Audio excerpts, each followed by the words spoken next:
Good morning, everyone. I call the State and Local Government Finance and Policy Committee meeting to order for Thursday, March 21st, 2024. There is a quorum present. Vice Chair Huot, would you like to move the minutes?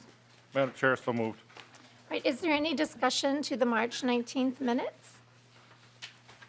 Seeing none, all those in favor of adoption of the March 19th minutes, please say aye. Aye. Any opposed? The motion prevails and the minutes of March 19th, 2024 are adopted.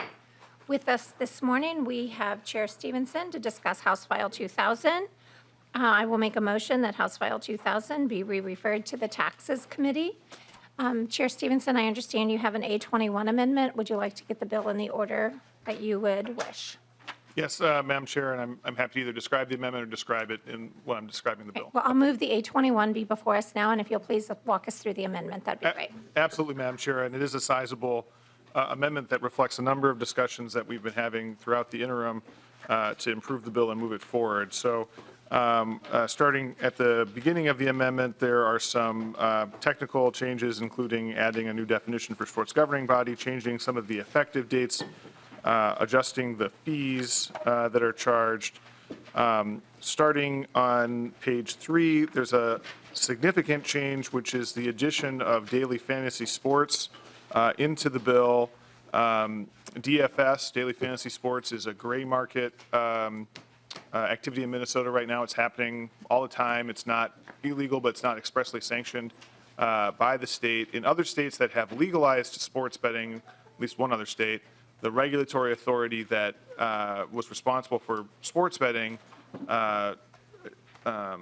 is attempting to eliminate daily fantasy sports as unlicensed sports betting. And so in discussing this with stakeholders, the thought was it would be better to have a actual regulatory structure around DFS to make clear to the regulator that this is permissible activity. It's not unlicensed sports betting. So that extends for several pages as we get through the rules around that and the licensing and the taxation, getting all the way to page 22 of the amendment, where we make some changes to the distribution of funding. The bill has always had money in it for amateur sports. We wanted to clarify that that also could be for non-athletic competitive youth activities. Previously, all the money went through the Amateur Sports Commission for these youth sports. The Amateur Sports Commission doesn't really do anything with non-athletic youth activities, and so we added the State High School League to handle the money that would go to non-athletic competitive activities. The focus on areas experiencing high levels of juvenile crime remains for both. Starting on page 25, we have a few provisions related to charitable gaming. This is the result of some pretty great conversations between Allied Charities, the Minnesota Indian Gaming Association, and other stakeholders. So the big change here is an adjustment to charitable gaming tax rates in the future, phased in over several years, ultimately resulting in $40 million in annual tax relief for charitable gaming. This is a major change, and I'll just, even though it's a tax issue, I'll speak to it since this committee has jurisdiction of the Gambling Control Board. Under current law, the tax on charitable gaming is high enough that if you look at the proceeds after prizes are paid out, the state actually gets the most money out of charitable gaming, followed by the game developers, followed by the charities. When this is fully implemented, along with the changes that were made last year around taxes and capping developer fees, I think you'll see that flip. I think you'll see the charitable mission being the #1 beneficiary of charitable gaming. And I think that that's a good thing and appropriate.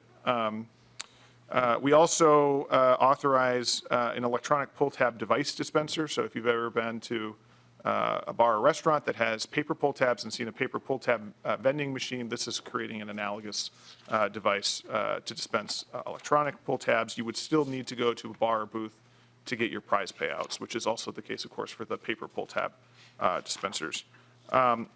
Also included in here is a provision that Representative Lislagard is carrying, which would allow members of the Commander's Task Force, the 8 congressionally chartered veterans organizations, to use a portion of their charitable gambling revenue for capital improvement projects on their existing posts. Has to be an existing building, has to stay in the same square footage. But, all across Minnesota, we're seeing posts close of American Legions and VFWs. And the cost of upkeep of these posts is a major reason for that. And it's devastating to a community when they lose their post. I can speak from experience. The Coon Rapids American Legion closed a couple years ago, and it was a sad day. So this will allow those very important groups to be able to preserve their existing structures. And that, along with some new appropriation language, is the amendment. Thank you very much, Chair Stephenson. Members, do you have any questions about the amendment as described? All right, we'll go to Representative Harder first, and then Representative Nadeau. Representative Harder. Thank you, Chair Claiborne. Representative Stephenson, I just have a question. It's in regards to the charitable gambling.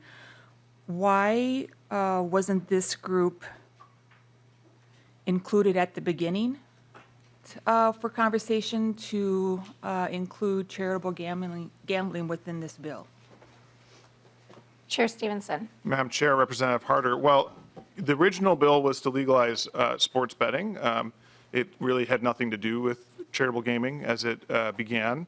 The conversations continued, and we're discussing a few other gambling-related issues. And by the way, if you'll permit me, after having answered that question, I do want to just note I neglected to say there's also the establishment of an economic development account at the Racing Commission in the bill that's funded from the tax proceeds of charitable gaming.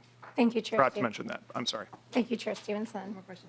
Representative Harder. Yeah, thank you, Chair Claiborne. Okay, with the addition of the charitable gambling, will this restore everything that was lost last year to the charitable gambling for these organizations? I ask that because I'm a Lions member, and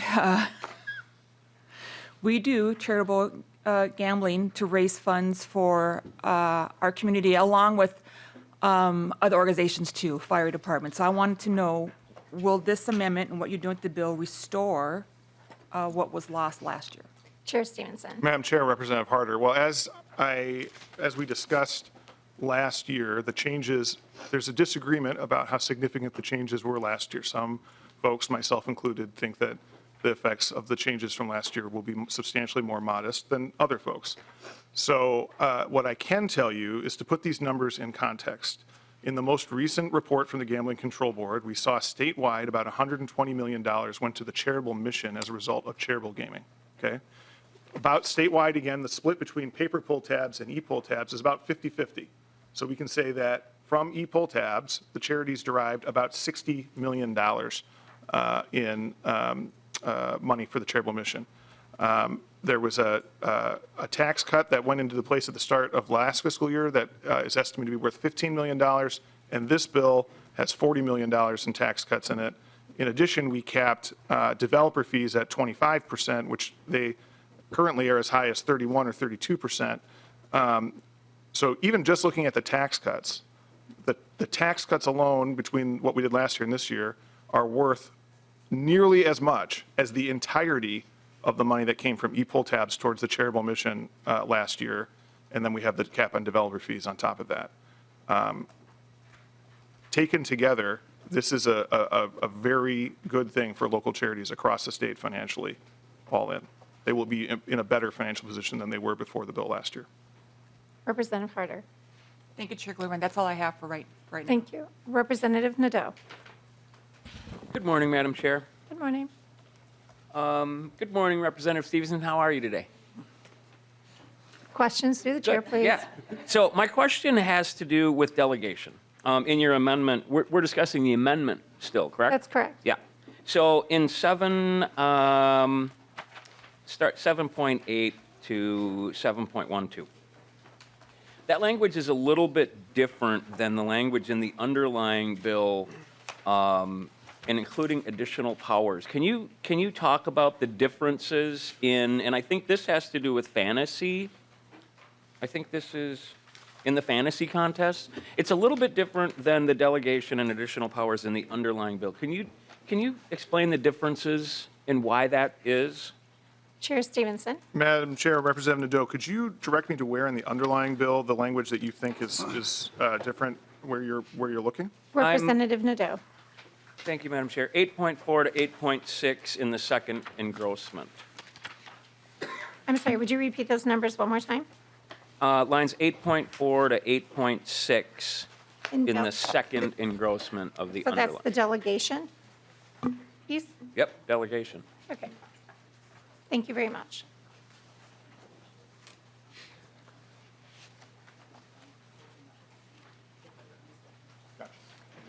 Chair Stephenson.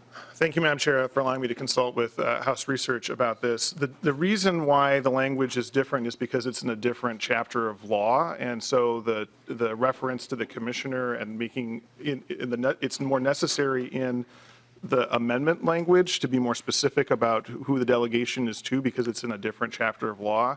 The delegation that starts on 8.4 is in a chapter of law where there's more structure around that piece. So it's not intended different effect, it's just where things are in statute and a question of statutory interpretation. Representative Nadeau. Thank you, Madam Chair. And just to be clear, so in 8.5 of the underlying bill, the director is still the director of alcohol and gambling enforcement, correct? Chair Stephenson. Yes. Okay. And can you spend Representative Nadeau. Thank you, Madam Chair. My apologies. Can you also talk a little bit about I think that I can't get my head quite wrapped around the youth sports and their connection to this. As you know, there's a lot of organizations out there that and local government that do make significant contributions and programs for youth sports. Can you tell me kind of why you want to add this at a state level? Can you just talk a little bit about that and about why you did it and why you put the Minnesota Amateur Sports Commissions kind of in charge of this? Chair Stephenson. Madam Chair, Representative Nadeau, when we originally drafted the bill 3 years ago and continuing today, Minnesota has been experiencing unacceptably high levels of juvenile crime. And the thought process was here we had a bill about sports betting, and we were generating tax dollars from sports betting, and investing in youth sports made sense both from a direct connection between the sports betting subject here and then youth sports, but also as an opportunity to be proactive in addressing the challenges we have with juvenile crime. The best way to stop young people from getting into trouble is to get them doing something constructive. If they're doing something constructive, they don't have time or energy doing something destructive. Not to mention youth sports brings a lot of benefits in terms of developing leadership and having mentorship and skill development and social developments. It's just an overall positive thing. I think a lot of members know I work as a prosecutor when the legislature is not in session. I remember talking to a police chief shortly after I was elected who said, you really should invest in youth sports, youth activities, because either you're going to take care of them or I will.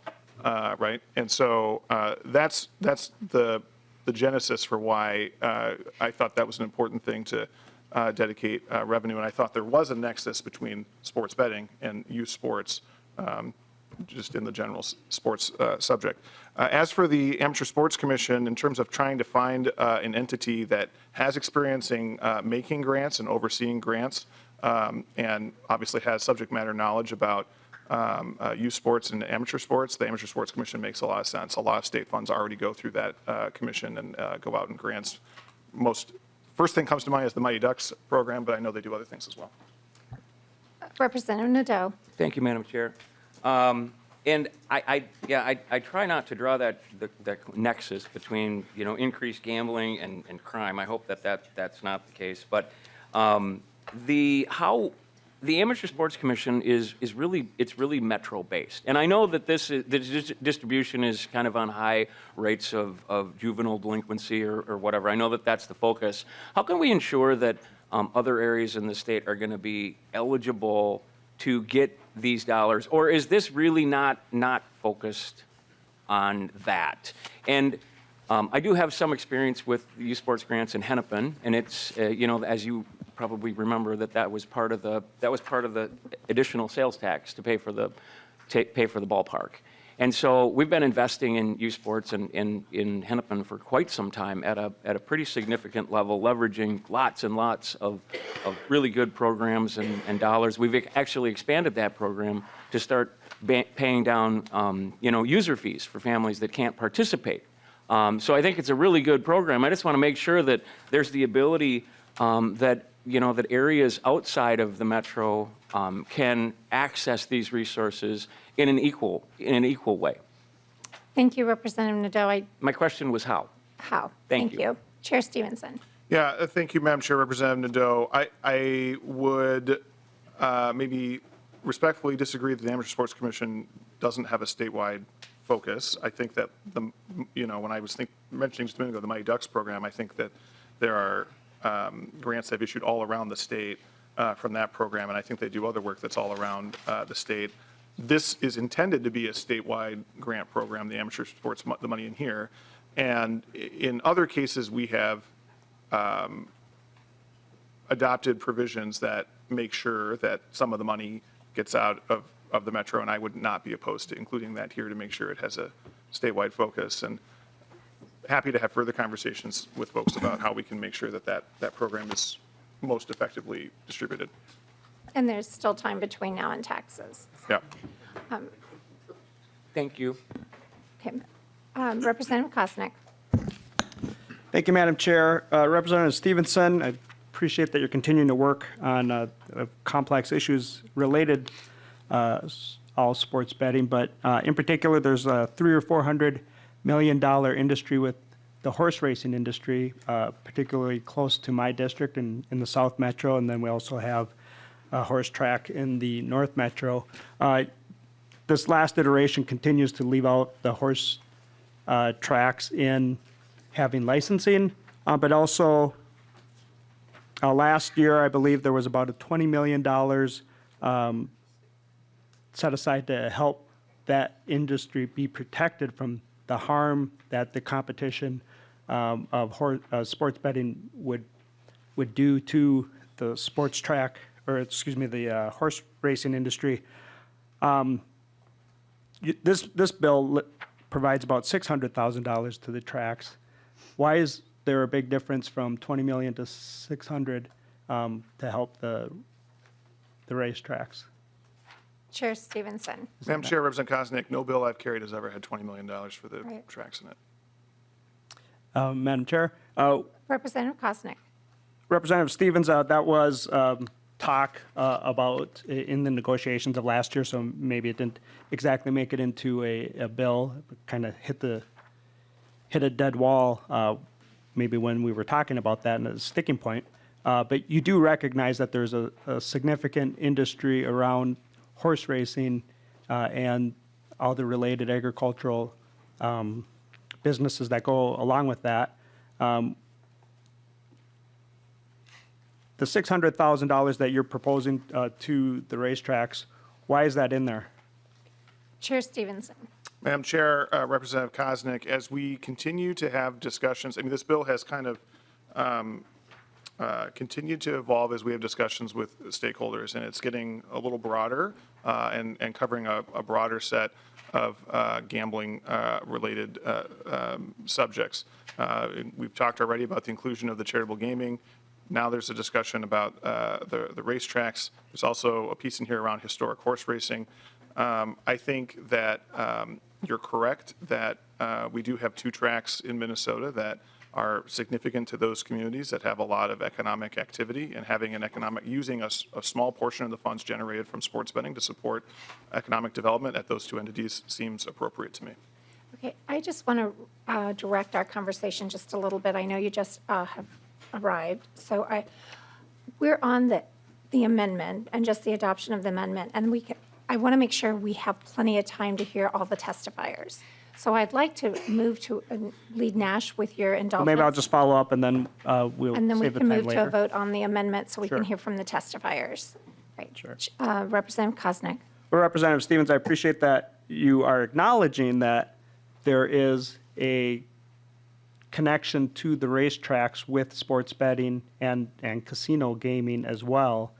There is, specifically in the South Metro, a lot of additional benefits to the casinos and the tribes based off of a day of horse racing. Also, the other entertainment venues in that area, Valley Fair and all that, a lot of other areas. I think there needs to be more work done to make sure that we do not imperil and diminish and eliminate a strong industry of the horse racing industry, the horse men and women, the migrant workers that enjoy working there. There's so much going on there at these horse tracks that I think we should do no harm to them and also help prop them up through this, because putting the other additional competition in other states has actually killed horse racing industry, and we need to be very, very careful and cautious that you don't kill the horse racing industry in Minnesota. Chair Stephenson, any comment? No, Madam Chair. Members, we're going to move to, did you want to say something before we vote on the amendment? Oh, yeah. Okay, Lead Nash. Thank you, Madam Chair. Representative Stephenson, well, first let me ask with the Chair, the referral for this is where? Taxes. Taxes. Okay. Representative Stephenson and Madam Chair, I believe a good portion of this amendment is new, and I think it's because it was referred here, but it has not been heard in your committee. Is that correct? Chair Stephenson. Madam Chair, Representative Nash, the bill has been heard in the Commerce Committee. That was not my question, Madam Chair. I'm sorry, if you're asking about the amendment, Excuse me, is we're not. not going to have debate back and forth. No, I Please said ask- that was not the question, Madam Chair. Please clarify the So I question. addressed it to Lead you. Nash. If we could now address that to the Chair. Lead Nash, please proceed. Thank you, Madam Chair. Representative Stephenson, the amendment has not been heard in Commerce, is that correct? Chair Stephenson. Madam Chair, Representative Nash, no, it has not been heard in Commerce.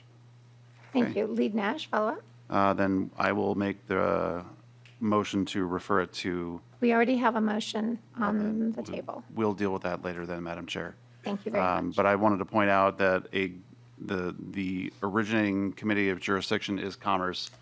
A 30-some-odd page amendment ought to have a stop back in Commerce, because the members of the committee there certainly are accustomed to dealing with this and have, I think, the right to see this again. So we'll talk about that later, Madam Chair.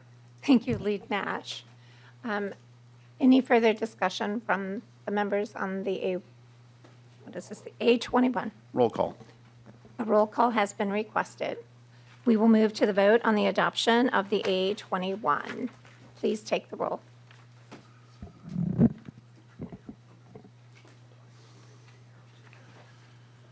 Chair Cleavorn. Aye. Chair Cleavorn, aye. Vice Chair Hewitt. Aye. Vice Chair Hewitt, aye. Lead Nash. Nope. Lead Nash, nay. Representative Bonner. Aye. Representative Bonner, aye. Representative Berg. Aye. Representative Berg, aye. Representative Freiberg. Yes. Representative Freiberg, aye. Representative Hanson excused. Representative Harder. No. Representative Harder, no. Representative Herr. Aye. Representative Herr, aye. Representative Joy. No. Representative Joy, no. Representative Koznick. No. Representative Koznick, no. Representative Nadeau. Aye. Representative Nadeau, aye. Representative Newton. Aye. Representative Newton, aye. The ayes are 8, nays 4 with 1 excused. With 8 ayes, 4 nays, 1 excused, the motion prevails and the A21 is adopted. Now, to the underlying bill and to the testifiers. Would you like to move to testifiers? Okay. We will start with Christy Janigo, who will be followed by Maria Chermak. If you please come forward. I don't know if I should call you doctor or chair, so when you're ready, please identify yourself for the record and begin your testimony. Greetings, Madam Chair and members. My name is Dr. Christy Janigo, and I'm a third-generation Army veteran. I'm the American Legion Department of Minnesota Legislative Chair, and I'm an Assistant County Veteran Service Officer for my day job, where I help some of the state's most vulnerable veterans find housing, navigate their involvement with the justice system, and access life-changing VA benefits compensation. First, I want to thank Representative Stephenson and his co-authors for working on this bill and for giving veteran service organizations a voice in this process. We support the amended version of the sports betting bill, HF 2000. Our more than 50,000 American Legion Department of Minnesota members agreed to prioritize advocating for these tax cuts above all the other things we want for the service member, military family, and veterans community, because we think this will have the biggest impact. It's difficult for me to fully describe how much this means to us. There are 537 American Legion posts throughout Minnesota, and 193 of them have charitable gambling operations. We use the funds to carry out our 4 pillars: Veterans Affairs and Rehabilitation, National Security, Children and Youth, and Americanism. This amendment includes a historic amount of tax cuts for charitable gambling, adding $40 million more to the approximately $15 million in tax cuts that you gave us last year with the tax omnibus bill. We say historic because we've never before seen these levels of tax cuts. Our state taxes have been higher than the amount of money we've been able to deploy to help our communities, and we believe what you're doing with this bill will reverse that to the benefit of all Minnesotans. And we also think the amendment to allow us to use more of our funds for building upkeeps will help save some of our buildings that are currently vulnerable and at risk of closing.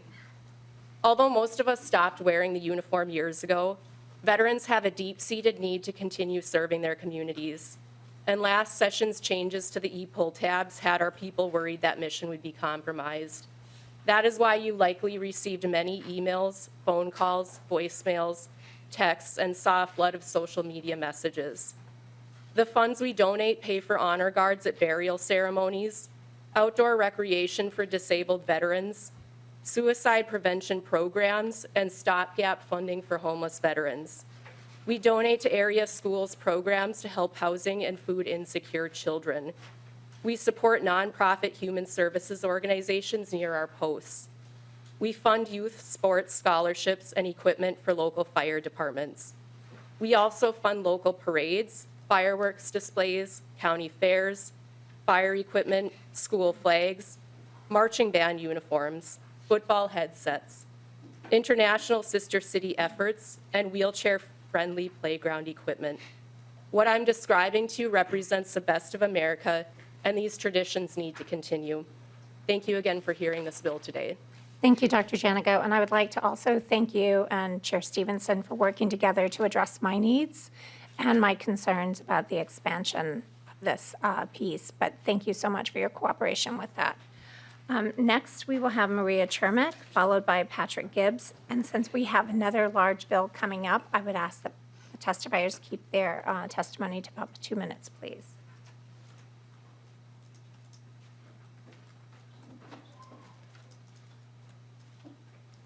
Welcome to the committee. When you're ready, please state your name for the record and begin your testimony. Hi, I'm Maria Cermak. I currently live in Lee Seward County, and Representative Brian Farr is my district representative, as well as Rich Straheim, the senator from the state of Minnesota. So I'm just here just to emphasize on the Mid-Waukeston descendants. I've written letters and emails to this committee and to state, Senate, House representatives for years. You heard from me from phone calls, emails, letters, text, social media, and feedback has been few. It's just, so I don't understand it.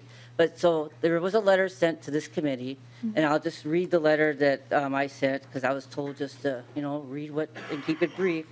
So it just says, you can find Mid-Waukeston through the 1972 federal census. Okay, this, and then our request is for the state is to, right now, is to get inclusion of children and grandchildren, free Indian education, health care, and home-free loans. As of 2021, the enrollment regulations have not been approved by the Secretary of the Interior, and the Kaposia Band and the Mid-Waukeston descendants have not received their payment from the 1837 Treaty Judgment Fund.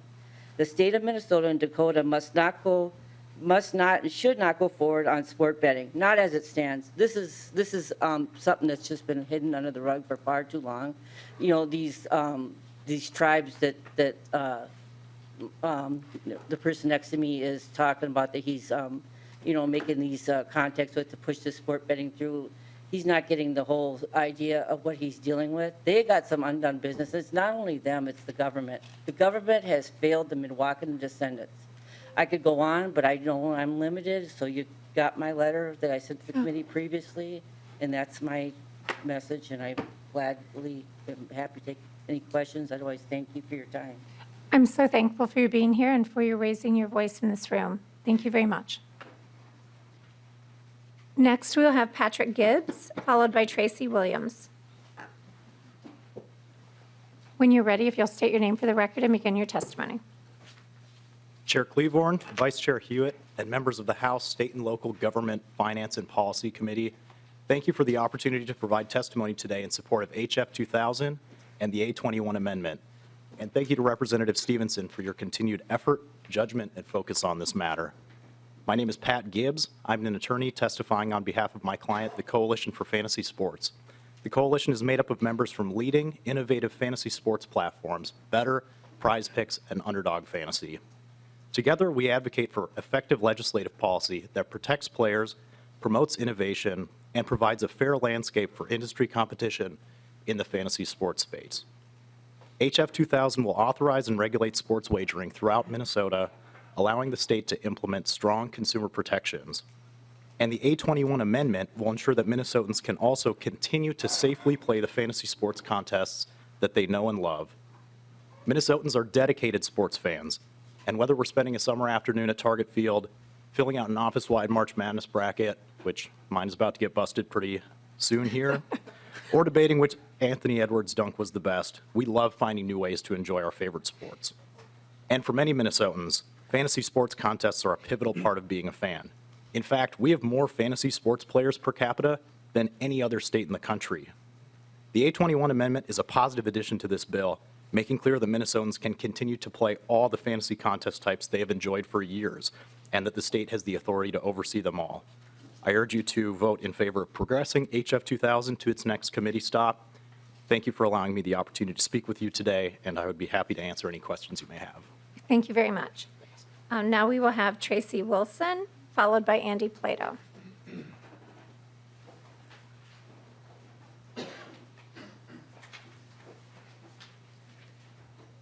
Chair Stevenson, will you move the chair?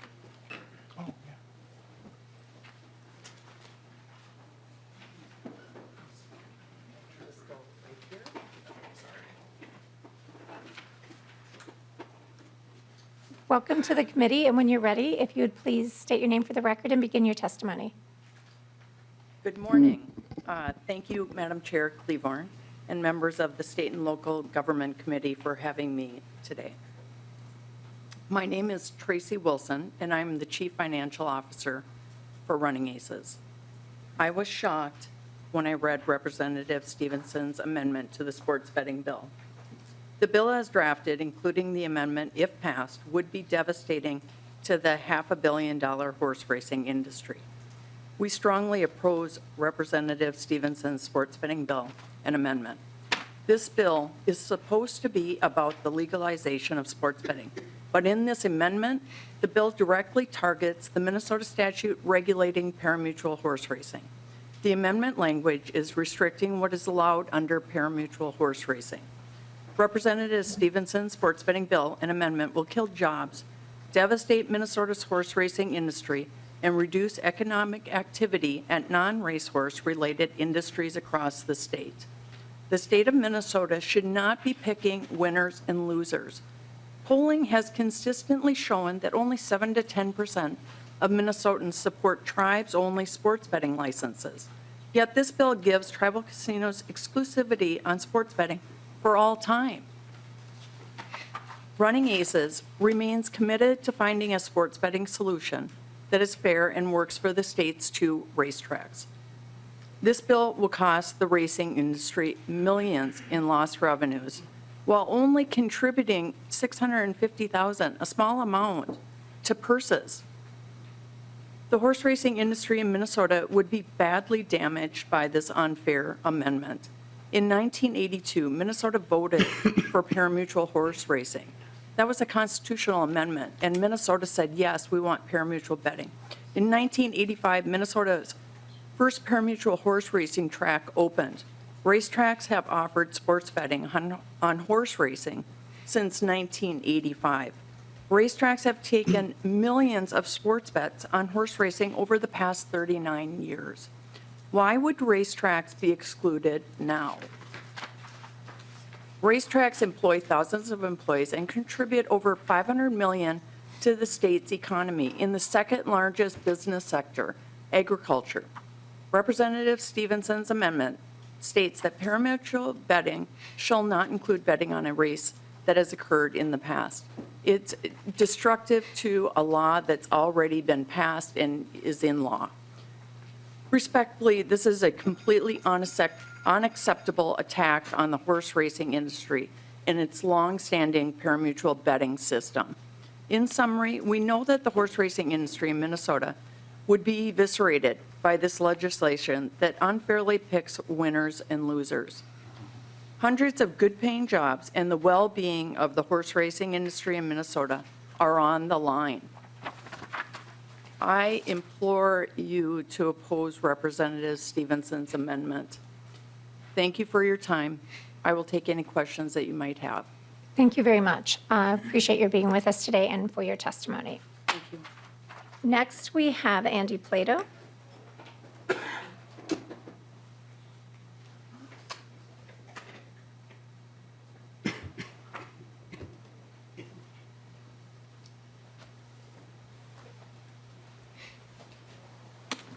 When you're ready, if you'll state your name for the record and begin your testimony. Thank you, Madam Chair and members of the committee. My name is Andy Plato, and I serve as the Executive Director of the Minnesota Indian Gaming Association, or MIGA. On behalf of MIGA's 9 member tribes, thank you for your consideration of House File 2000, a bill to legalize sports wagering. Since the Murphy v. NCAA Supreme Court decision in 2018, MIGA tribes and their leaders have monitored the impact legal sports betting has had on existing gaming operations in other states. Most importantly, those operations run by tribal governments. The experiences and lessons learned elsewhere have helped MIGA tribes understand just how important the details and structure of legislation authorizing sports wagering are to existing gaming interests like tribal governments. MIGA tribal leaders continue to evaluate changes to the bill, including the A21 amendment added today. For the record, at least some of the policy changes included are of concern to MIGA tribes, but tribal leaders do ask for the committee's support of the bill as amended today. We would also like to thank allied charities, Minnesota veterans organizations, and of course, Representative Stephenson for good faith dialogue and wish to express our support for the charities tax relief now included. Gaming revenues provide the essential tax base tribes rely on to fund basic and essential government services for thousands of tribal members. And anytime the state changes the gaming landscape, tribes must carefully consider whether such proposals strengthen or in fact threaten tribal sovereignty and self-determination. MIGA, its members and representatives, again, thank Chair Stephenson, Chair Cleavorn, and the full committee for recognition that tribal gaming deserves to be protected and must be preserved. Thank you. Thank you very much for your testimony. We appreciate hearing from you. Is there anyone else in the public who wishes to testify on this legislation? Okay, seeing none, we'll move now to member questions on the bill as amended. Did you want to say anything? Representative Krasnick. Thank you. Just want to check my notes here. Okay. I appreciate the testimony from the woman from Running Aces. I think she said it best. But Representative Stevens and Madam Chair, could we talk about the historical horse racing and why that's being singled out here in this bill, as opposed to, you know, betting is betting. You're proposing a bill that allows people to bet on a variety of different games, even in-game prop bets and that. Why is historical horse racing being singled out here when it's known to help the economic activity of the horse tracks in other states to keep them viable? And, you know, an amendment, the section Article 8 in your amendment pretty much decimates the horse race industry along with the rest of the bill. Why is historical horse racing, pari-mutuel betting included in this and singled out? Chair Stephenson. Madam Chair, Representative Kosnick, first, I think we need to be clear about what historic horse racing is, because it's I think, a name that gives a misleading impression of what's going on. Historic horse racing are slot machines, and we should just be honest about that. What you do is you go up to a machine, you're able to bet on a horse but you don't know the race that is being run at this video console. So you pick a horse, you say, I want the number 4 horse, you put in your money, you bet on it, then the machine randomly picks a race among thousands that have happened before, displays it, and if your horse wins, you win money. That's what historic horse racing is. It is on a video console that looks just like a slot machine, because that's the intent. The intent is to have an experience like a slot machine. We don't have slot machines at the racetracks in Minnesota. That has been a fight that has happened at this legislature many, many times and has been consistently rejected, having slot machines at the tracks. The reason why we are clarifying, and I should also be clear, historic horse racing is not at the tracks now. This is not eliminating something that the tracks are currently doing. This is clarifying the law to make sure that it doesn't come to Minnesota, because we have made a policy choice in Minnesota to not have slot machines at the tracks. Other places, as your question indicates, have allowed it. The point is to not allow it here. I'd like to just make a point of clarification. Is it a policy decision or a compact decision? That's a policy decision, Madam Thank you Chair. very much. I just want to make sure we're all clear. Yeah. Thank you. Representative Kosnick. Thank you, and I appreciate the response. Wagering, entertainment wagering across the spectrum, if you think that's a good idea, which you do by authoring this bill in other areas, I don't think you should be singling out and prohibiting a very popular game that has proven to help horse racing in other states, regardless of compact or policy. You've included it in here, and it's detrimental to the horse racing industry. It's going to kill jobs in Scott County. It's going to kill jobs in Anoka County. Representative Stephenson, there was an op-ed article in the Star Tribune by Senator Marty talking about the overall impact of this proposal or any sports betting proposal and the increased addiction demands on public programs and all the other negative aspects of sports betting. He says that the negative parts don't outweigh any economic benefits in here, that it's a bad bet for Minnesota. How would you respond? Chair Stephenson. Madam Chair, Representative Kosnick, I share the concern about problem gaming. And I think everyone should share a concern about problem gaming. It's a very serious issue. The vast majority of people can gamble without issue, but for a very small subset of people, it ruins lives. And I have seen it in my job as a prosecutor, and it's devastating. And the bill before you takes that problem seriously. Fundamentally, we should not be of the belief that just because sports betting is illegal in Minnesota, that it's not happening in Minnesota every day. It is very easy right now to place a wager on sports on your phone through unregulated overseas websites. It happens all the time. And when you don't take my word for it, go talk to practitioners who work in this space of problem gaming. I have, and they have told me that they see people all the time who are wagering on sports. And every time someone wagers on one of those offshore websites, there's no consumer protection, there's no guardrails, there's no oversight, there's no taxation, which means there's no money going from that to problem gaming education and treatment. All of that is contained in this bill. The right approach to this serious public health problem of problem gaming is to regulate and address it with appropriate resources, not to stick our head in the sand and pretend that if we just say it's illegal, it's not a problem. So that's the approach that the bill takes, and I think it's the right approach. Thank you very much. Lead Nash. Thank you, Madam Chair. Representative Stephenson, I appreciate the effort that you expended to take care of the folks like Dr. Janigo made reference to, because I listened to a lot of folks in town halls and as I would go to fire relief pancake breakfasts and others. So I do recognize that there has been a significant amount of effort. I am still opposed to the bill, and you're not surprised by that at all.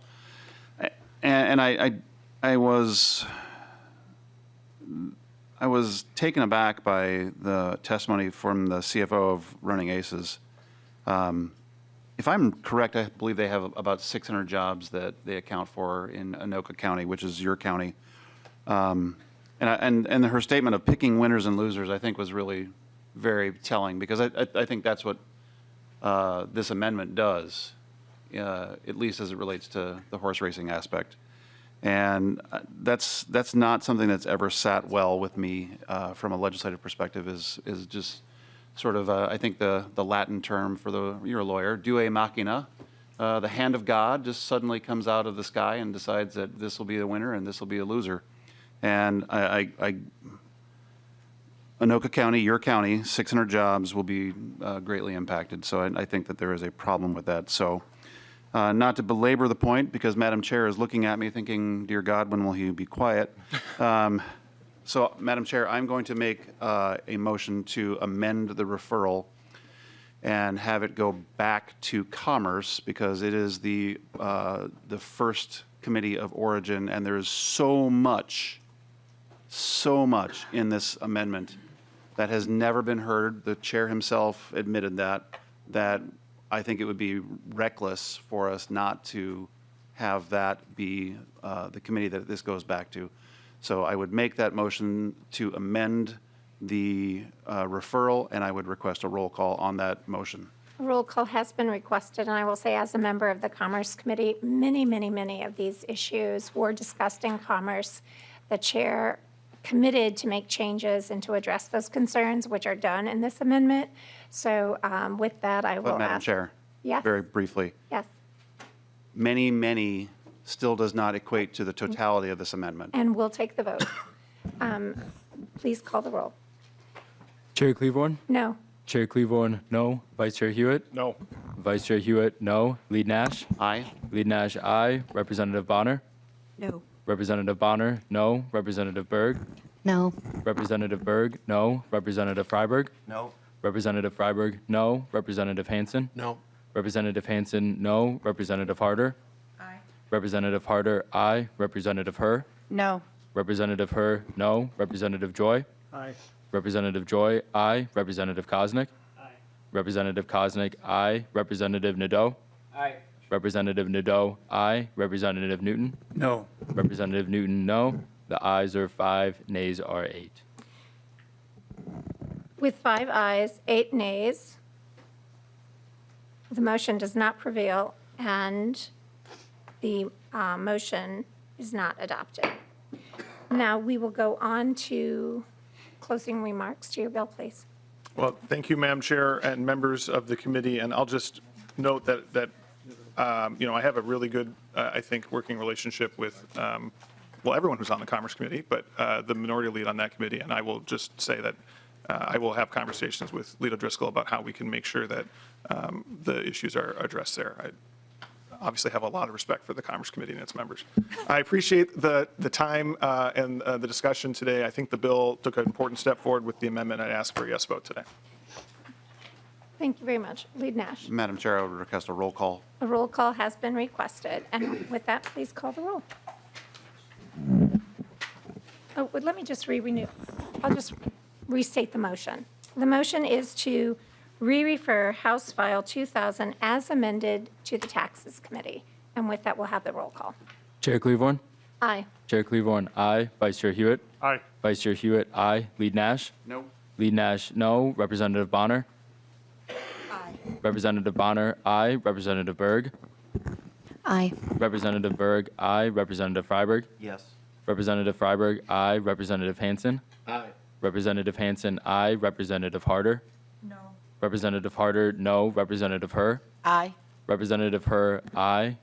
Representative Joy? No. Representative Joy, no. Representative Koznick? No. Representative Koznick, no. Representative Nadeau? No. Representative Nadeau, no. Representative Newton? Aye. Representative Newton, aye. The ayes are 8, the nays are 5. With a vote of 8 ayes, 5 nays, the motion prevails, and the bill, House File 2000, as amended, is re-referred to taxes. Next, we have Representative Huot, House File 4738. Representative Hewitt, is your motion for House File 4738 to be re-referred to Health, Finance, and Policy? That is my motion, Madam Chair. All right, the bill is before us. And members, this is a bill that's had a lot of work done on it, so it has an A4 amendment. I'm going to ask Representative Hewitt to just quickly talk about the A4 amendment, and then we're going to get the bill in the form that you would like. So if you'd speak to the A4 amendment is now before us. Thank you, Madam Chair, and thank you, members. The A4 amendment just simply amends the bill to, again, a drafting oversight on my part that was not intentional because EMS depends on its docs, but it actually puts in deputy positions in this new agency, puts a medical director at a deputy position, which we can't function without the medical directors. It creates an ambulance service division so we can deal with operations and primary service oversight, and it also creates a providers division that basically deals with individual licensing. It pretty much is organizing the department. All right, thank you very much for that explanation. And so I'm just going to go ahead and call the vote to have the amendment adopted. All those in favor of putting let's see, I just want to make sure I have the right number, the A4 amendment on the bill. All those in favor, please say aye. Aye. Any opposed? No. The motion prevails and the A4 is adopted. Now to your bill 4738 as amended. Thank you, Madam Chair, and thank you, members. This bill has been a lot of work. It started my first year in the legislature when I actually went out on my own. No one sponsored me, and I went and started talking to EMTs around the state and actually sitting in their kitchens because I had to figure out what role does the state really play in EMS. Right now, it's an open market. That's the best way of putting it. Some cities are involved, some privates are involved, but basically it's ran by an open market. Makes sense, it's in a board. Then I went back to leadership and I said, we really have a problem here. They appointed me to the board. The board meetings were interesting at best. We spent 4 hours just trying to look at a sticker on the back of an ambulance one afternoon. That's not a good use of anybody's time. And I do want to say something to all members. When you're appointed to a board, show up. That's so important. Show up. That's our job when we're appointed because we are the oversight. And what happened to this board is really not cool at all in my case because I don't blame the board members. I blame us more because we did not do our oversight. And what's happening around the state?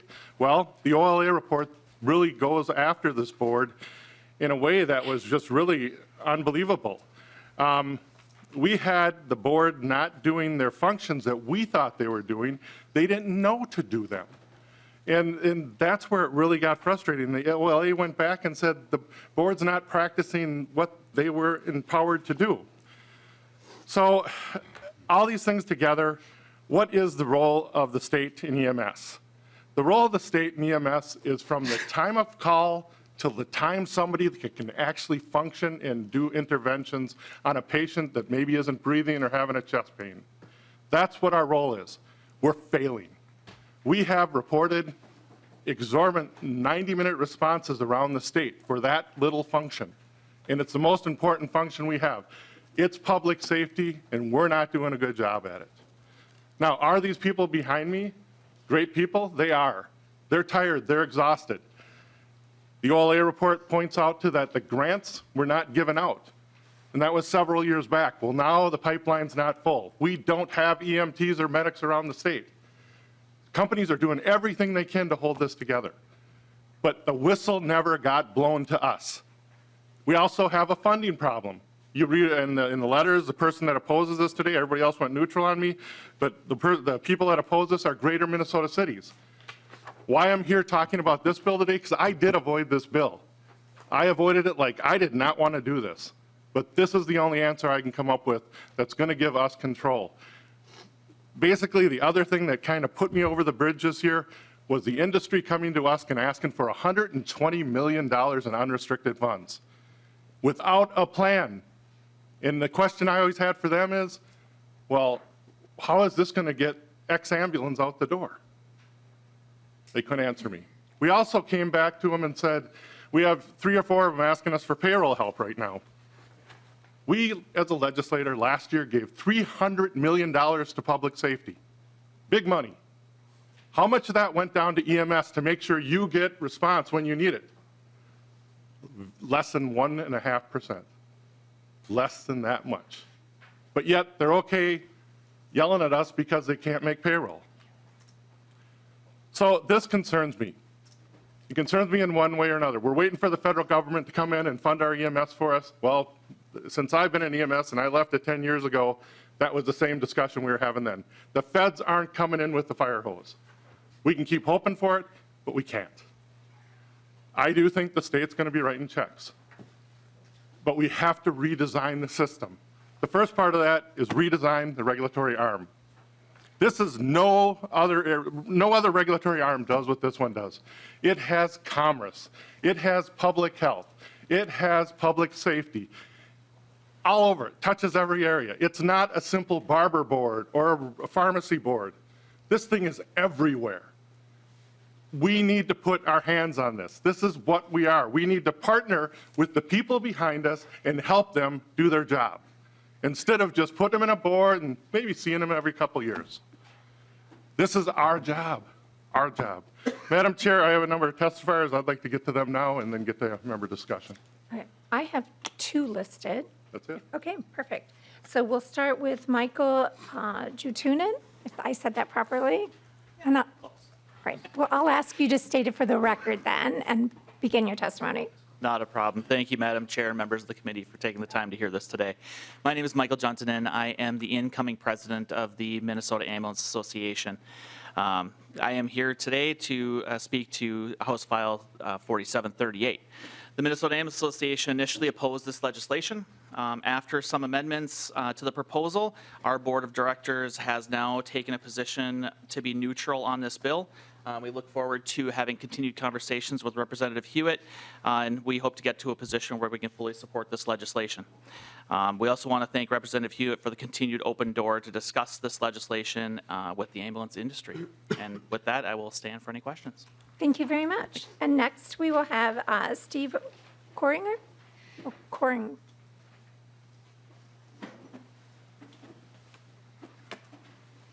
Welcome, Chief, and when you're ready, if you'll state your name for the record and begin your testimony. Thank you. Good morning, Madam Chair. Good morning. Chair Cleavorn and members of the committee, I'm Steve Coring. I'm the fire chief for the city of St. Louis Park, and today I'm here on behalf of the Minnesota State Fire Chiefs Association. We appreciate the author, Representative Huot, and his counterpart in the other body, and their diligent efforts to craft House File 4738 to establish the Office of Emergency Medical Services.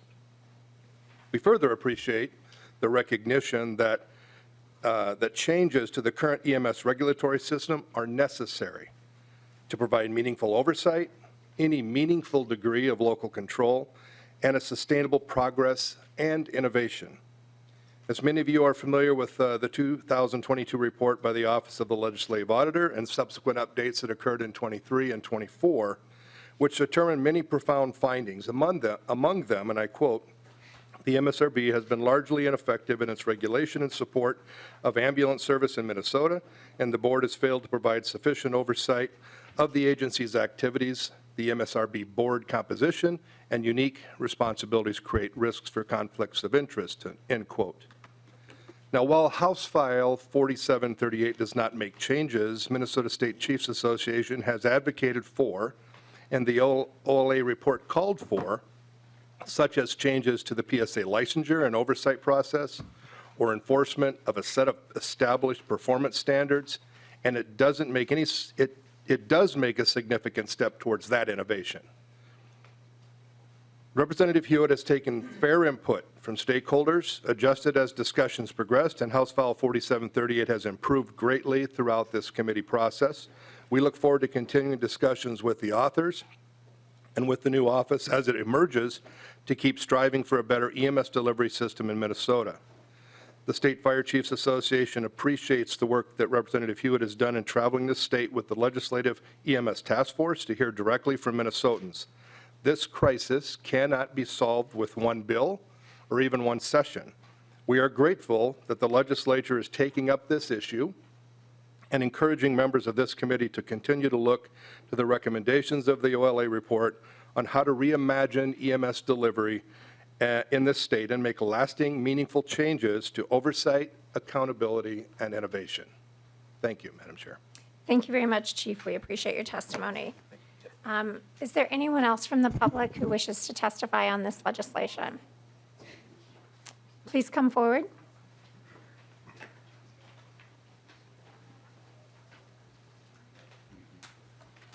When you're ready, if you'll state your name for the record and begin your testimony, please. Madam Chair, members, my name is Cap O'Rourke. I'm representative of the Minnesota Association of Small Cities. First of all, we want to thank Representative Huot and his work on this. We have been working with other stakeholder groups to find both the monies and we are appreciative of his work to restructure the governance structure.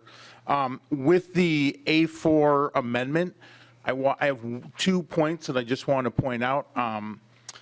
On lines 2.21 to 2.24, there are two local government representatives, which we have strongly been asking for, and we're happy to see them in here. It does look like on 2.23, one member is going to be representative of local government, and they're going to be from the 7-county metropolitan area. On 2.21, one member is representing local government, and there is no designation as to where they would be from. So theoretically, I don't think this is the intent, but theoretically, they could both be from the metro area. The one point that we would ask is that even in greater Minnesota, you tend to have two types of cities. And we have obviously large and small, but we have cities that are served by a private PSA, and then we have over 90+ cities that operate their own PSA. So as we go forward, one piece of suggested advice is we would like to see an additional public, we'd like clarification that one member be from greater Minnesota. We would also like to see another member added from a local city that operates their own PSA, so that we have someone that is doing that, not just a larger city from greater Minnesota. But we will continue to work with Representative Huot on this, and thank you. Thank you. I appreciate the testimony and for you bringing that to the author's attention. I appreciate that. Okay, anyone else from the public? Seeing none, we'll move to member questions. Representative Bonner. Thank you, Madam Chair, and thank you, Representative Huot. I just want to say, to the folks who are in the audience, I know how important this work is. And I know that Representative Huot takes this work with an extremely deep passion, all right? And, as I share a soft spot for our EMS, being a family member of the Bloomington Rescue Squad. And I will say this is among our most basic charges to protect public safety. And I understand that Representative Huot has worked with the stakeholders in great detail here. And it was not a light decision to go down this path. And I know this was hard for you, Representative Huot. But because it is so vital that we protect the public, that we make sure that our EMS remains intact, that the folks who are doing this incredible work every day can continue to do that work. I think this is a really important step to protect the public good. And so I just wanted to thank you, Representative Huot. I'm sorry that we have not done our job in keeping oversight here. I am sorry that we have not done enough to make sure that we are protecting EMS and its integrity. so that it continues into the world, well into the future for the public again. So I just want to say thank you for all this work. I know it was not an easy decision, but I think it's the right decision. Thank you for your help. Thank you, Representative Bonner. We have 4 members who have questions, but we're going to close this bill at 10 minutes till, because we have one more bill. Okay? Representative Joy. Thank you, Madam Chair. I just, a few questions, and I'll keep them short. Chair Hewitt, you were a member of the EMS task force, I believe, right? Yes, sir. Madam Chair, yes. And I was the chair of it. I'm not the chair of this committee. Thank you. Representative Joy. Did you hear anything from the EMTs and the medics during those meetings if they wanted a new agency? Vice Chair Hewitt. Madam Chair, Representative Joy, no. You did not? Okay. Excuse me. Oh, sorry, Representative sorry, Joy. Madam Chair. Madam Chair, the fiscal note of $1,000, with the $1,000, how do they certificate the license of EMTs and medics? How can they run an agency with $1,000? Is that unreasonable or no? Vice Chair Hewitt. Thank you, Madam Chair. Thank you, Representative Joy. Great question. Remember, we're not creating a new department. We're reorganizing a current agency aboard. That's why that fiscal note is so low. The EMSRB is actually, we have a great director over there right now, and they're doing good work, but they need the freedom to do better work. And that's what this is about, and that's what the reorganization is about. This isn't creating a new department. That's why the fiscal note's so low. It's basically reorganizing the department, putting it in place. They're still going to be able to certify all those EMTs. In fact, thanks to you last year, last session, we gave them money to do that. So we're on the pathway of filling those pipelines, but we got to make sure we can be innovative and really get to where we need to do it. Your own area has response time issues. You have Fargo-Moorhead, I believe, is your ambulance service. And so I looked at those numbers, and we want to make it better for your citizens. That's what this is about. I benefit. I got a great ambulance service in mine. They get there in 5 minutes. There's other questions in your area. So I want to make sure that if something happens at your house, people come, and that's what we're looking at. And EMTs don't go into the details. They're really simple, great people. They're not going to tell me how to do this. They consider this my job. And that's what I'm doing based on the OLA reports, based on what I heard. Thank you. Representative Joy, follow-up. Does this bill not regulate EMRs? Vice Chair Hewitt. It does because it's under the auspice of the MSRB, would all be transferred to the new department. Thank you, Madam. All right. Representative Nadeau. Thank you, Madam Chair. Representative Hewitt. Quick question. We added in the A4 today, we added an ambulance service divisions and a medical services division since the last time I've seen this bill. Can you tell me why we added those? And also, just to make sure, once again, they're merely advisory to the new executive director position or director? Vice Chair Hewitt. Madam Chair, Representative Duell, great question. They are not advisories, they are now deputies, which was different probably than the last bill you saw. We realized that we made some drafting errors to elevate this. This is all about elevation. It's put it in it on the governor's desk saying we need to deal with this today. That's what this is about, and that's what those divisions will be able to do. We'll move forward. During COVID, we saw errors that were made. If an EMS doctor would have been in the room, things wouldn't have been bad. And we would have been able to advise the governor, and that's who has to be here. Some board over sitting someplace on University Avenue can't do that for the governor. This division will. So that's a great question and a great point out that these are deputies that will report to the executive director and get to the governor's office. That's what this is about. We work in an incident command system. This board is not incident command. If you know what incident command is, there's always a chief, and everybody behind me knows that someone's got to make the decisions. You can't go to a board that meets every 2 weeks, every 2 months, it's every 2 months, and make decisions. These decisions need to be made rapidly. Thank you, though, for bringing that question. Representative Nadeau, follow-up. Madam Chair, Representative Hewitt. So the Labor and Emergency Medical Service Providers Advisory Council that was added in the amendment, and that was that added to increase the amount of recommendations that could come to those deputies and the director? Vice Chair Hewitt. Madam Chair, Representative Nadeau, that division there is dealing with professional licenses, such as our post board, such as our other boards that actual professional licensing. This again has so many arms. It has a ambulance license that ambulances the services, and then it ambulances individuals. Individuals need this attention. This board, if it was in place before, would have been able to identify that, hey, we have a shortage here. Legislators, we got to get some more people. We got to do some grants or something because we don't have people. We don't have the bandwidth currently to do that, and so here we are. And that's what that division was made, is there's going to deal just with the personal professional licenses, and they need it because their scope is changing based on their medical directors. Thank you, Thank you, Representative Hewitt. Madam Chair, you know, I also. Representative Nadeau, I just want you to know this will be your last question. You have 2 more members who have questions. I just want to thank you for working on this. I'm not there yet on this one. I still have you know, concerns with giving so much power again, my problem is there's funding. This issue that we have today in Greater Minnesota is about funding. It's about reimbursement rates. I think you and Representative Backer have worked really, really closely together on this, debating the 6 R's. I mean, I think his are recruitment, retrain, and reimbursement, and yours are right time, right place, right purpose. And I think that you're doing really good work trying to get there. And I hope that along with the ambulance people that have went from opposition to neutral, I hope I can get there too. So thank you for working on this. Representative Koznick. Thank you, Madam Chair. I'm not sure that I had a specific, well, no, I didn't really have a specific question. I had a long conversation with a constituent that is a physician in my district and works with the EMS.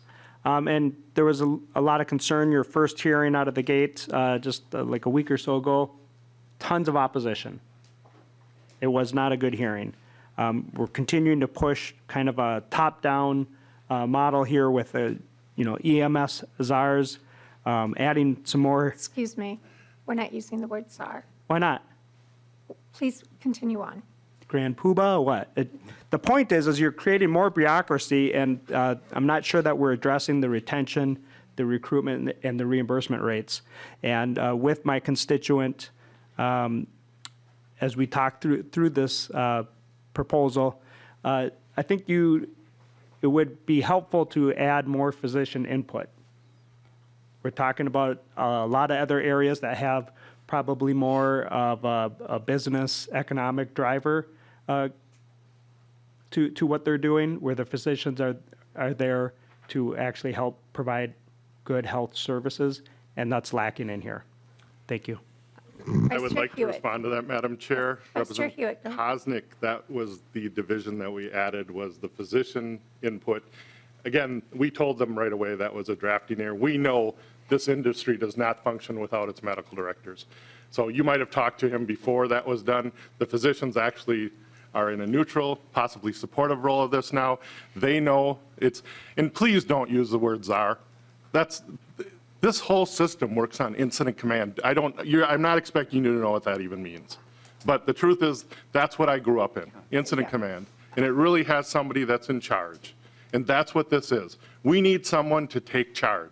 Somebody that can go into the governor's office and say, we need this today. And those physicians will be able to have that access. Right now, they don't, because they're buried in a board on University Avenue somewhere. We have to continue to support this. And by the way, you have a great EMS system, because I'm part of that one. I just want to make sure that we're very clear not to use personalities or to use any kind of name calling in this committee or insinuation of anyone's capacity in this committee. Representative Koznick, did you have a follow-up? No, ma'am. I'll talk to the author later. Thank you very much. Lead Nash. Well, thank you, Madam Chair. Representative Hewitt, I looked at your bill and I spent some time on the phone with some people who are very important to Carver County. So both Representative Harder and I have some ideas here on this. And you know the Carver County system. You mentioned that you saw it. Spent time talking to the CEO of Ridgeview Medical, who has a very revolutionary way of doing their ambulance services. They always have an ambulance on the road, And what they are doing is not only are they available for service for a call like you might have gone on, but they are also doing things like post-operative follow-up to make sure that there aren't returns back to the hospital. And I know this because I served on the board of Ridgeview Medical for a number of years. And these are the words that I was given, so these are not my words, but they did use the word czar. And Madam Chair, they're not my words. They were used in reference to this, that having a czar Lead Nash, I told you overcome this, yesterday Madam Chair, I was not going to tolerate that word Madam in our Chair. committee. I said it yesterday to you privately. Madam Chair. Please move forward. Well, regardless of whether it's my word or their word, that is the perception.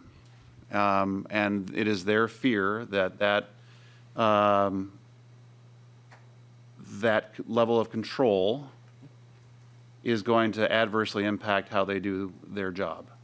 And that what will happen as a result of it, Madam Chair, is that there will be centralized control of how they do things, and they will not be able to exercise the freedom that they do today, that the way that they do their job will be taken away from this, apparently I don't get to use the word czar, but One more time, and I'm cutting you off. Oh.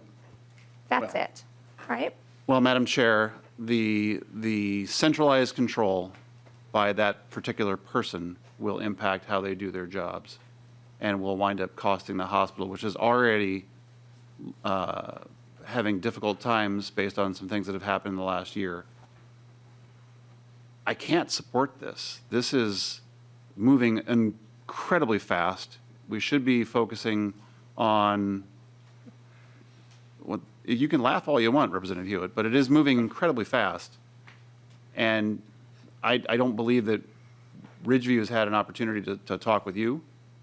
So if you can make these wide sweeping changes in a very short period of time without talking to people who have a significant investment in this, they've got, I believe, 19 rigs that they are constantly trying to run. I'm over here, the clock is over there, yes. We have to do more deliberation than this. This is not something that has to be done as quickly as you're trying to get it done. And you nodded your agreement that you have not spoken to Ridgeview. How can we do that without having talked to all the vested stakeholders? So I will not be supporting your bill. I encourage others to not support your bill, and I will do my level best to make sure this does not pass into law. Madam Chair, I would Vice like Chair to Hewitt, respond. please I would like to, I can close because I think he just basically said what he wanted to say. Madam Chair, Representative Nash, you have what they call the community Paris medicine model. We know it because we did talk to your CEO yesterday. Actually, the person that the country is looking at was up here testifying, Chief Coring. That's what the model is based on. It's about prevention and moving people away from going to the ER all the time. It's amazing because, Representative Nash, you are right. We need to make sure that innovation happens in this state. Your CEO is right. We need to make sure we stay out of the way. And that's what this division will do. That's why medical directors came forward and said, we need to continue to make sure our medical directors have their autonomy. That's what we gave them. On top of it, we also, and I'm going to make sure that I go back, I didn't talk to your CEO, stakeholders talked to them after you said they're opposed to it. And so basically we went back and we've made sure that we are not doing anything to a great ambulance service like Waconia or any place else. We did do a lot of work on this. My whole career in the legislature has been devoted to this. And we need to make sure that we do this right. Yeah, it's going through maybe a little faster than, but everything goes through too fast, I guess. So I really appreciate the committee's support and I really appreciate the robust debate. But Minnesota can't wait any longer. We have people, I can't tell you for sure if there's going to be an ambulance leaving the garage in some of our cities tonight because of where we're at. We need to step to the plate. We need to get the job done and do it now, and they need our support. And yes, there's going to be money. Revenue is being worked on. I'm going to Washington on my own dollar next week to go talk to our legislators out there to see what are we doing about this. The Sprint Medic model, read more about it. I know we got to get going, but the Sprint Medic model is exactly what we're talking about, Representative Nash. And so we need to be innovative. This will do that for it. The board doesn't. I ask you to vote yes on the board, not the board, on the new agency, and let's move on. Thank you. And Representative Huot, I'll just correct you in one statement that you made. This is not being rushed. You are in your 6th year, and you have been working on this for 6 years. So I will thank you for the dedication and support that you have to the EMS. And with that, members, we are going to vote for House File 4738 as amended to be re-referred to Health, Finance, and Policy. All those in favor, please say aye. Aye. Any opposed? No. The motion prevails, and you are on your way to Health, Finance, and Policy. Thank you, Vice Chair Hewitt. Next, we will have House File 4904 with Representative Greenman. It is my understanding that you wish to have this bill laid over. Yes, Madam Chair. All right, thank you. And I will move that House File 4904 be before the committee. And if you'd please talk to us, it has an A1 amendment, correct? Yes, Right. Madam Chair. Let's get the bill in the order that you would like. All those in favor of the adoption of the A1, please say aye. Aye. Any opposed? The A1 is adopted, and House File 4904 is amended. Please to your bill as amended. Thank you, Madam Chair, and I hope this is a simple bill, so we should have enough time. It allows statutory cities to adopt ward-based elections by ordinance submitted to the voters, or by if 15% of voters petition to put it on the ballot, and then it's passed on the ballot. This bill arose out of conversations with local jurisdictions as I've been working on the codifying and strengthening the protections of the Voting Rights Act into Minnesota law. As you may know, and if you've been in other committees, the Voting Rights Act exists to ensure that all voters are able to cast a ballot and participate equally in our democratic process. There are two main protections against vote denial and vote dilution that we're working on. And this bill addresses one of those. It addresses the issue of vote dilution. And in sum, what that means is if you have an election system that has the effect of impairing voters of color or language minority voters, if it impairs their equal opportunity to elect candidates their choice. This means that that voters of color can cast a ballot, but their votes won't have equal power to elect the candidates. This can, as we have seen in the last 60 years, this can result either from at-large elections or districted elections that have unfair maps. And in systems of at-large elections, it will take racially polarized voting where minorities could be shut out of electing a candidate of their choice. That's where this bill came from.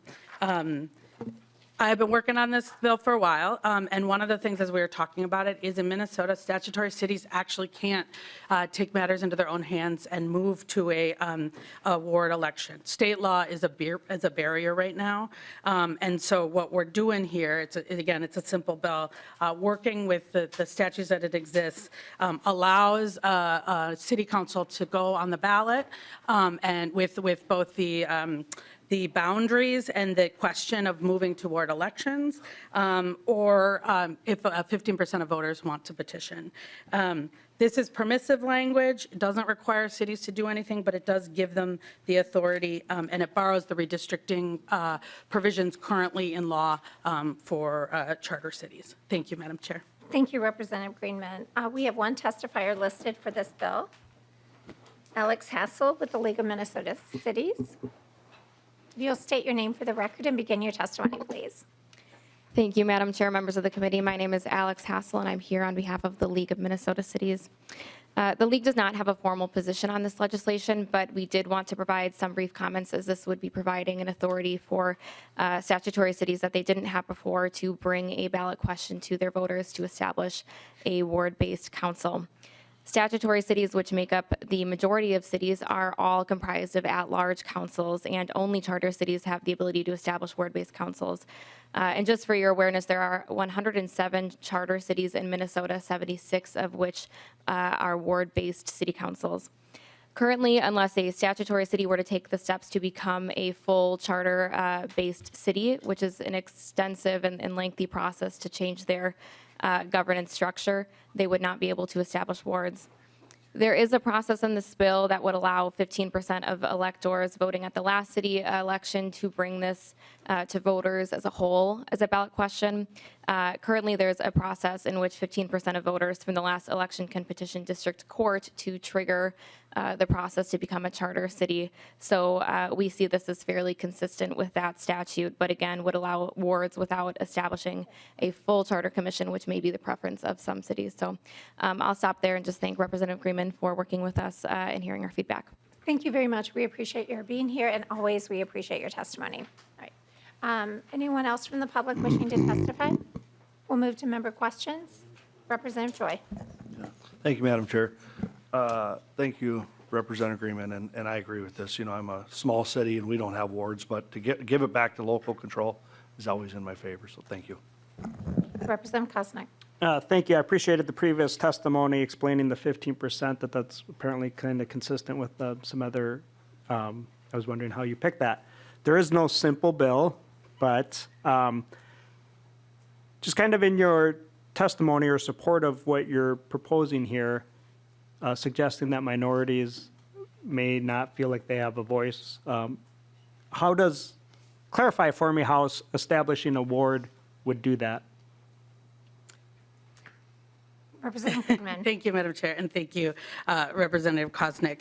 And so in this, in federal voting rights law and what we want to codify into Minnesota law, if you have a system of an election, let's say you have an at-large election and you have racially polarized voting. So the majority of voters all vote for one candidate and a minority of voters always vote for another, right? It's not about party, it's about consistent over time. And when you look at these cases, they are usually look over 10 elections and sort of do statistical analysis. In those cases, what it means is you could be in a minority population or community that has 40% of the votes, but never can elect a candidate of their choice because they're elected at large. And so one of the ways that I think we've seen over time is moving toward elections means that you have smaller, you have, you know, if you have 5 wards, that gives a smaller set of communities the ability to elect someone, as opposed to requiring the entire city to all vote for those elected. So if that makes sense. Yep.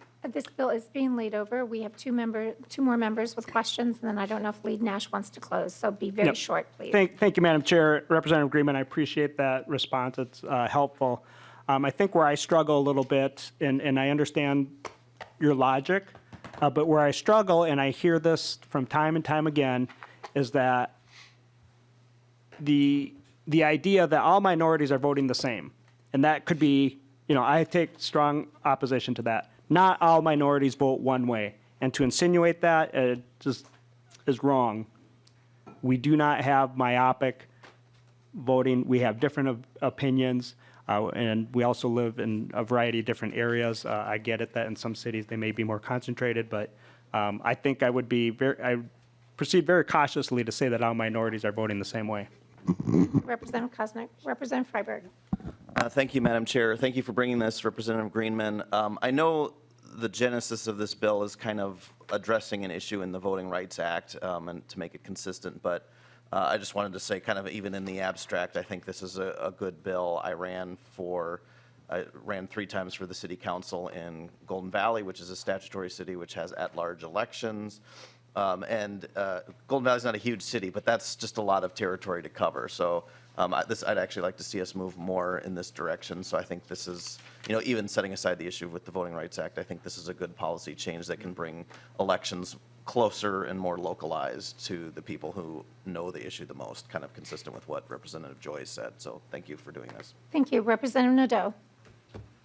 Thank you, Madam Chair. Thank you, Representative Greenman. In line 1.10, We have 1 minute remaining of committee time. Be really quick. well, I get it, but Yeah. I don't think this bill is as simple as everybody says. We're being late. It's being laid over, so you have plenty of time to discuss it. Okay. 1.10, where you add and ward boundary changes. Is this, I mean, it doesn't appear to be optional. I mean, in the language, it says the ordinance shall include a schedule of elections and terms and ward boundary changes, if applicable. So, go ahead. Madam Chair, Representative Greenman.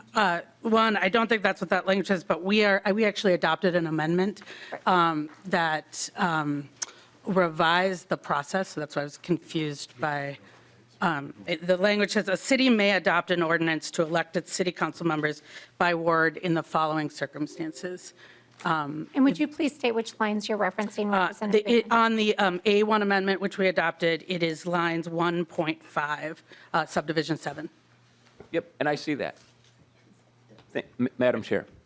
Please, Representative Nadeau, and we are going to recess in just 1 minute. I'll talk to Representative Greenman. Thank you, Madam Thank Chair. you so much. Lead Nash, please. Nothing further. You can just be done and we don't have to recess. Thank you very much. Representative Greenman, if you'll close up, and we'll just lay your bill over. Thank you, Madam Chair, and I appreciate the conversation. I look forward to more conversations. And just to be clear, when something violates the Voting Rights Act, it is shown in statute. It's not assumptions about how people are voting. It's not in statute. It's shown by experts. But to Representative Freiberg's point, this is just a good law. Statutory cities who want to change their method of elections in order to be more representative shouldn't have to wait until they get sued or shouldn't have to become charter cities. This allows them to do that with a process that generally reflects state law. So thank you, Madam Chair. Thank you, Representative Greenman, and I appreciate your expedience in getting through this bill. And thank you for making changes that make me more comfortable with it as well. I appreciate it. And with that, members, we are adjourned.